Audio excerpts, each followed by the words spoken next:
Assalamualaikum warahmatullahi wabarakatuh. Waalaikumsalam warahmatullahi wabarakatuh. Para pemirsa, netizen, warganet dan subscriber channel Sesuk TV dimanapun Anda berada, pada kesempatan sore ini sembari jalan-jalan ke Pekanbaru, saya berjumpa narasumber adinda saya Nur Hidayat SHMH. Kepada beliau saya sampaikan, Dinda, ini ada nih netizen bertanya kepada kita, dan setidaknya pertanyaan ini bisa kita respon untuk disampaikan dan dijawab agar netizen yang bertanya bisa merasa setidaknya, kalaupun tidak puas, setidaknya mendapatlah informasi yang lebih utuh lagi. Jadi Adinda Nur Hidayat, Iya. Nampaknya sore ini sambil kita muter-muter di Pekanbaru ini, kita manfaatkan lah ya. Ya, oke. Untuk menjawab daripada netizen yang bertanya. Jadi pertanyaan begini kira-kira Dinda. Iya. Terus gimana dengan tapung, tandun dan kabun? Apa tidak mempunyai undang yang berasal dari teraga undang? Iya. Nah, jadi itu kira-kira pertanyaannya. Jadi kalau tapung, tandun dan kabun ini kan kalau sekarang ini masuk dari Kabupaten Rokan Hulu. Rokan, ya. Nah, jadi kita istilahkan sajalah untuk dua sungai ini, Sungai Tapung dan Sungai Rokan. Iya. Apakah tidak ada apa tadi istilahnya? Tidak ada undang dari Muara Takus. Tidak ada undang dari Muara Takus. Itu Ya. kira-kira pertanyaannya. Silakan Dinda dijawab, Dinda. Oke, terima kasih Bang Da. Jadi apa yang dipertanyakan netizen itu sangat bagus. Kemarin pada episode kemarin memang tidak bisa kita menjawab panjang lebar, ya. Tapi saya rasa di kolom komentar itu Abang Da sudah menjawabnya. Iya. Ya. Iya. Cuman mungkin belum juga panjang lebar. Iya. Untuk mengupas apa yang dipertanyakan saudara-saudara kita yang terutama yang ada di Tapung, Iya. Rokan, Iya. ya, dan juga di Kuansing, ya. Kuantan ya, Kuantan Ya, Singingi ya. Kuantan Singingi. Begitu juga nanti di daerah Pangkalan sana, ya, masuk dalam wilayah kalau sekarang ada wilayah administrasi 50 kota, Iya. ya, Sumatera Barat. Apakah tidak ada undang dari Muara Takus? Iya. Jadi begini ya Bang Da, Telaga Undang di Muara Takus, Iya. Undang Jati di Kampar Kanan, Undang di Kampar Kiri, itu sebetulnya bukan merujuk kepada sungai sebetulnya. Jadi bukan merujuk kepada sungai. Ini sebetulnya merujuk kepada pada hukum. Kepada hukum yang artinya Kampar di situ, undang Telaga Undang di Muara Takus, Undang Jati di Kampar Kanan. Di Kampar Kanan itu artinya itu menunjukkan hukum, ya. Kampar itu artinya sebetulnya hukum, hukum yang di sisi sebelah kanan, ya. Hukum di sisi sebelah kanan itu bukan berarti sungai. Jadi arti Kampar sebetulnya kita harus merujuk pada arti Kampar. Kampar ini, istilah Kampar ini kalau kita perdalam, ya, itu sebetulnya awal arti Kampar ini kampo. Kampo. Kalau di literatur ilmiah kita sering mendengar membaca campa gitu. Campa atau kampa. Iya. Ya, dibaca kampa. Iya. Atau ada juga campo. Ya. Itu sebetulnya merujuk kepada kampo.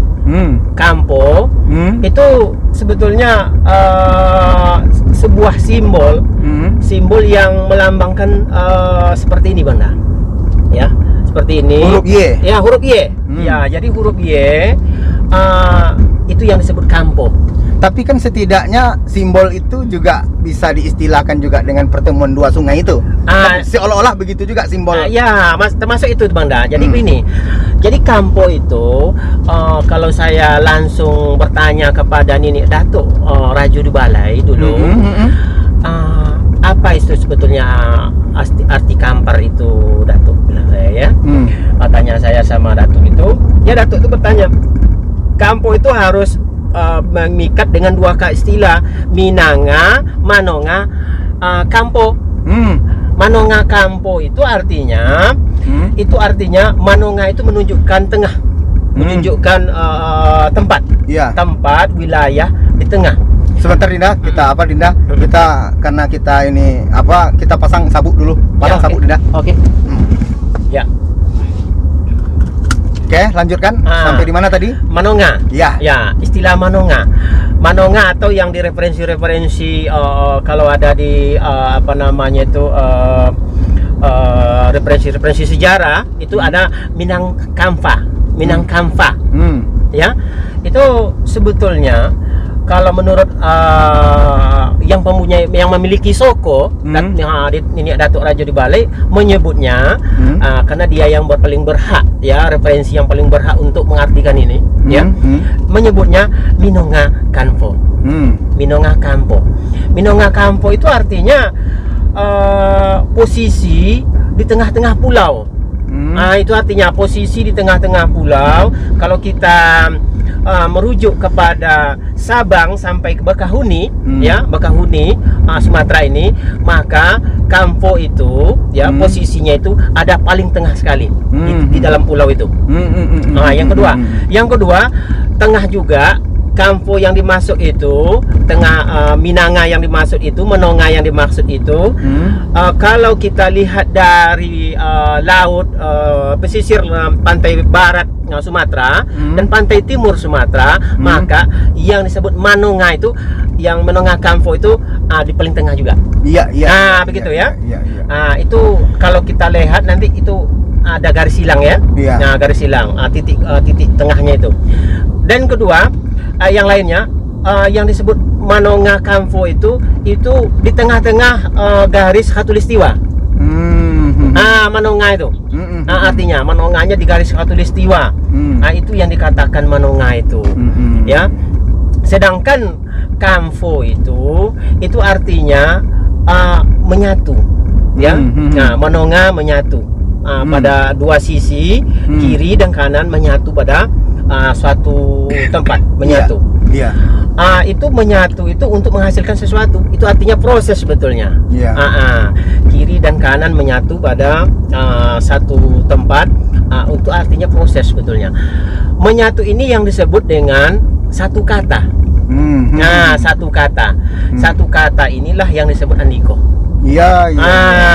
Jadi hubungan Andiko dengan Kampo itu adalah hubungan, kalau di dalam istilah persimbolan disebut hubungan polisemik. Artinya antara Kampo dengan Andiko itu satu kualitas. Satu kualitas, tidak menghilangkan sifat-sifat Kamponya di Andiko. Walaupun dua simbol, dua istilah ini berbeda, ya, berbeda, tapi pengistilahan ini sama ini, Andiko dengan Kampo, sama arti itu. Jadi kembali kita ke pertanyaan netizen tadi. Jadi istilah kampar kanan dan kampar kiri itu tidak ada hubungannya dengan sungai. Tidak ada dengan sungai. Jadi artinya undang jati di kampar kanan, undang di kampar kiri itu tidak serta-merta wilayah kampar kanan atau wilayah di sungai. Diberlakukan di wilayah kampar kanan diberlakukan ini, di wilayah di kampar kiri sekarang, ya. Karena dulu Sungai Kampar itu 500 tahun yang lalu istilah ini sudah ada, dan Sungai Kampar tidak bernama Sungai Kampar. Nama Sungai Kampar itu yang paling kuno itu adalah Sungai Ombun. Sungai Ombun. Sedangkan nama Tapung itu kalau tak salah itu Tambulun. Tambulun nama istilah lain, atau Sungai Jantan, ya, nama lainnya. Banyak istilah-istilah ini masyarakat kita tidak tahu. Jadi dua prosedur hukum ini bisa diberlakukan di seluruh wilayah Andiko 44. Jadi kapan ini merujuk kepada sungai? Ini merujuk kepada sungai, Bang Da. Itu ketika adanya penjajah Belanda berusaha menembus kekuasaan para penghulu. Belanda berusaha menembus kekuasaan para penghulu dan bekerja sama dengan apa namanya itu untuk penembusan ini Belanda berusaha untuk mendekat pada raja-raja yang ada di sekeliling penghulu kekuasaan kedatuan ini. Nah, di sini ya. Jadi untuk itu tadi di Tapung dan Rokan itu statusnya tadi sesuai dengan pertanyaan? Statusnya boleh melakukan dua prosedur hukum ini. Bisa undang jati dan bisa undang. Bisa. Setiap penghulu wajib melakukan undang jati dan juga memberlakukan undang, ya. Jadi boleh memberlakukan itu karena penghulu itu adalah soko, sedangkan untuk undang jati memiliki merefleksikan atau mencerminkan itu perhitungan soko. Perhitungan soko, sedangkan undang ini perhitungan untuk pisoko individu sebetulnya. Jadi soko ini untuk komunal, untuk masyarakat banyak, sedangkan undang ini undang jati itu untuk masyarakat banyak, undang ini untuk individu-individu sebetulnya, tujuannya untuk ke individu, untuk ke individu. Jadi masyarakat kecil gitu. Jadi nampaknya penjelasannya kaitan dengan penamaan kampar juga tadi itu ya. Iya, penamaan kampar. Penamaan kampar kalau dilihat dari perspektif adat Soko Pisoko. Iya, adat Soko Pisoko. Kemarin kan memang Dinda sudah ada pembahasan penamaan kampar ini, cuman dari sisi lain ditinjau oleh narasumber kita Edi Muharman. Dan kalau ditinjau dari aspek adat Soko Pisoko, maka sebetulnya kampar itu lebih menspesifik sebagaimana yang Dinda sampaikan tadi. Iya, sebetulnya begitu. Nampaknya para warganet, netizen, demikian jawaban daripada narasumber kita kaitan dengan pertanyaan netizen. Dan sekali lagi kami sampaikan kepada para netizen, warganet yang ingin bertanya atau memberikan saran dan pandangan terhadap materi-materi yang disampaikan oleh para narasumber, untuk bisa menyampaikan di kolom komentar di bawah, untuk menyampaikan pertanyaan atau bahkan saran atau bahkan bisa saja kritikan terhadap apa materi yang kita sampaikan, untuk menjadi bahan diskusi, Dinda ya. Untuk menjadi bahan diskusi kepada sama kita, untuk kita lebih mempertajam, memperdalam lagi kajian-kajian yang telah kita sampaikan. Demikian saja barangkali. Terima kasih. Billahi taufiq wal hidayah. Wassalamualaikum warahmatullahi wabarakatuh. Waalaikumsalam warahmatullahi wabarakatuh.